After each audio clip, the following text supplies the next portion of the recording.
तेरे हैं बेशुमार कोटि कोटि स्तुति धन्यवाद। योग्यता से बढ़ के दिया है अपनी दया से तूने मुझे, योग्यता से बढ़ के दिया है अपनी दया से तूने मुझे, मांगने से ज्यादा मिला मुझे, आभारी हूँ प्रभु मैं, मांगने से ज्यादा मिला मुझे, आभारी हूँ प्रभु मैं। सब धन्यवाद दें। धन्यवाद के साथ स्तुति गाऊंगा, हे यीशु मेरे खुदा, उपकार तेरे हैं बेशुमार कोटि कोटि स्तुति धन्यवाद। ओ धन्यवाद। यहाँ पर हम दृष्टांत देखते हैं कि सप्ताह के पहले दिन भोर को, जैसे पासवान महोदय ने बताया, लोग सुगंधित द्रव्य लेकर गए, तैयारी का समय था। और लिखा है धर्मशास्त्र बाइबल के पाठ में हम पढ़ते हैं, जब वो ग्रेव पर गई तो लिखा है वहां पर कुछ नहीं है, ग्रेव खाली है। और लिखा है स्वर्गदूतों से ये संदेश पाया कि वो जी उठा। वहां पर एक चीज और है जो हम मिस करते हैं। लिखा है जब चेले दौड़कर अंदर गए देखने के लिए तो लिखा है उन्होंने कपड़े वैसे ही पाए जैसे यहूदी रीति के अनुसार से कपड़े रखे जाते थे। यहूदी रीति में एक तरीका हुआ करता था कि वो कपड़ों को फोल्ड करके अच्छे से सेट करके सिराने रख दिया करते थे, जो प्रमाण होता था कि जो व्यक्ति सो के उठा है वो फिर से आएगा, दोबारा आएगा और वहीं पर विश्राम करेगा। और रिजरेक्शन मॉर्निंग जो हम मनाते हैं उसका मतलब होता है फिर से उठना। और यीशु मसीह इसलिए तो मुर्दों में से जी उठा ताकि हम और आप भी उस मुर्देपन में जी उठे। कौन सा मुर्दापन? वो मुर्दापन जो संसार हमें देता है, वो मुर्दापन जिसमें संसारिकताओं में हम लिप्त होकर मुर्देपन सा जीवन जीने लगते हैं। और पर यीशु मसीह मेरे लिए कह रहा है कि मैं तुम्हें जिला के उठा दूंगा। क्यों? क्योंकि तुम्हारा वो पुराना मनुष्यत्व जाता रहा, अब तुम नए हो गए हो। इसलिए हम इस पर्व को बड़े जश्न से मनाते हैं, है ना। हम ग्रेवयार्ड आते हैं, अभी 2 साल से हमने शुरू किया। इसके पहले साल मैं नहीं था, लेकिन सेकेंड ईयर अभी हम शामिल हुए। इसके पहले दूसरे साल हमने शुरू किया, तो हमारी ये प्लान था, हम लोग ये बात कर रहे थे कि हम ग्रेवयार्ड में ही मनाएंगे। ग्रेवयार्ड में ही क्यों? क्योंकि हमारा ये विश्वास है जो हमारे प्रियजन मर गए, बाइबल कहती है कि हर एक आंख उसे देखेगी। कहां पर? बादलों पर। और फिर हम ये विश्वास करते हैं कि हम अपने प्रियजनों से मिलेंगे, आमना सामना करेंगे, हम उनको देखेंगे। और यही उमंग के साथ, यही विश्वास के साथ, यही आशा रखते हुए हम अपनी जिंदगी जीते और कदम बढ़ाते हैं और ये विश्वास करते हैं कि वो जी उठा है और मेरी जिंदगी में जी उठा और मेरी तमाम वो मलिनता मर गई, लेकिन यीशु जी उठा। पाप मर गया, संसार की अधीनताएं मर गई, संसार का वैभव, ज्ञान, तमाम वो बात मर गई, लेकिन यीशु का उद्धार और यीशु की सामर्थ जी उठी। मसीहों का विश्वास ही है कि वो जी उठा। हालेलुया। मसीहों का विश्वास है कि वो जी उठा। मेरे पाप के कारण वो मारा गया।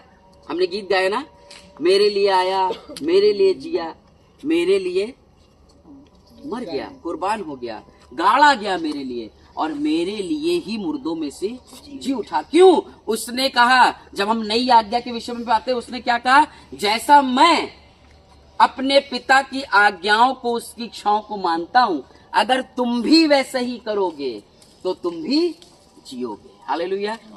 हम भी जिएंगे। यीशु मसीह सलीब पर अपनी आत्मा सौंप रहा है। क्यों? क्योंकि वो पिता की इच्छा के हिसाब से जिया और इसलिए जी उठा क्योंकि उसने पिता के मकसद, उसकी भविष्यवाणियां, उसके नियम, उसकी इच्छा को पूरा किया।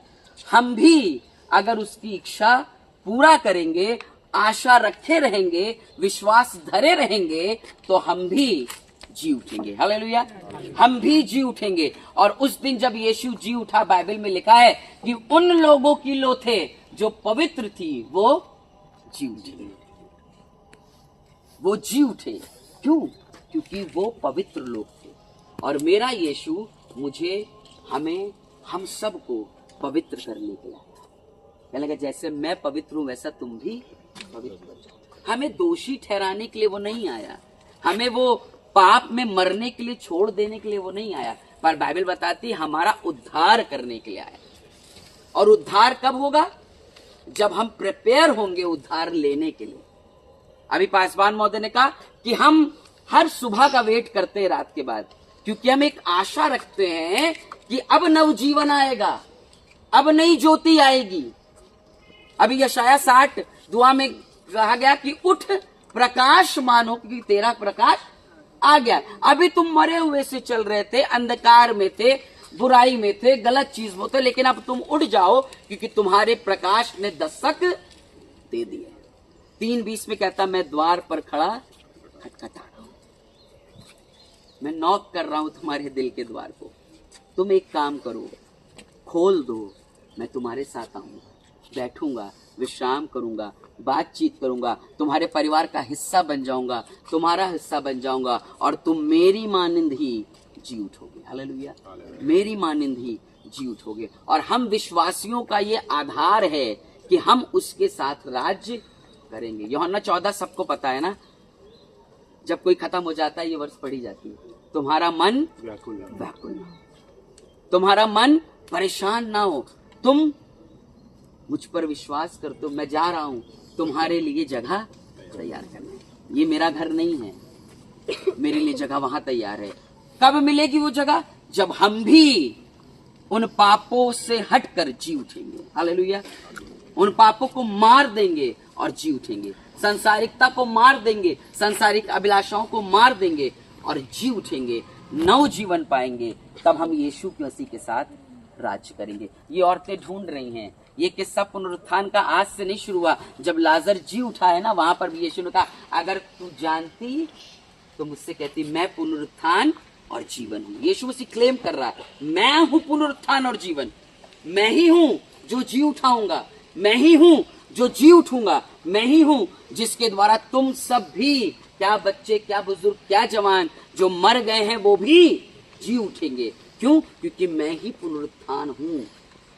आज की सुबह जब हम इस दिवस को मना रहे हैं, 10 बजे से चर्च में जाएंगे, उस आराधना को करेंगे, वचन सुनेंगे, इस विश्वास के साथ कि हाँ हम भी जी उठेंगे। ये त्योहार या ये जो फेस्टिवल है हम यूं ही नहीं मनाते कि नए नए कपड़े पहन के चले गए, बस हम इसलिए मनाते हैं कि ये हमारा आधार है कि हम जी उठेंगे, हम जी। आइए आज की सुबह हम सब अपने आप को तैयार करें और उस यीशु से कहें कि यीशु हम आपके साथ जी उठना चाहते हैं। आइए दुआ करें, अपनी आंखों को बंद करें और अपने सरों को खुदावन की ओर झुकाएं और कहें, परमेश्वर आपका धन्यवाद कि आपने हम सबको, हम आपको पहचानते हैं, हम आपकी आराधना करते हैं। प्रभु, आपने हमें ये धर्मशास्त्र बाइबल का पाठ दिया है कि इसे पढ़कर हम अपने जीवन को बेहतर कर सकते हैं। प्रभु, हमारे अंदर शुद्ध मन पैदा करें, शुद्ध विवेक पैदा करें, ताकि परमेश्वर हम आपके नाम से जी उठें, आपकी सामर्थ्य में जी उठें और आपकी महिमा करें। आदर महिमा आपको देते हैं, प्रार्थना यीशु मसीह के नाम से मांगते हैं, आमीन।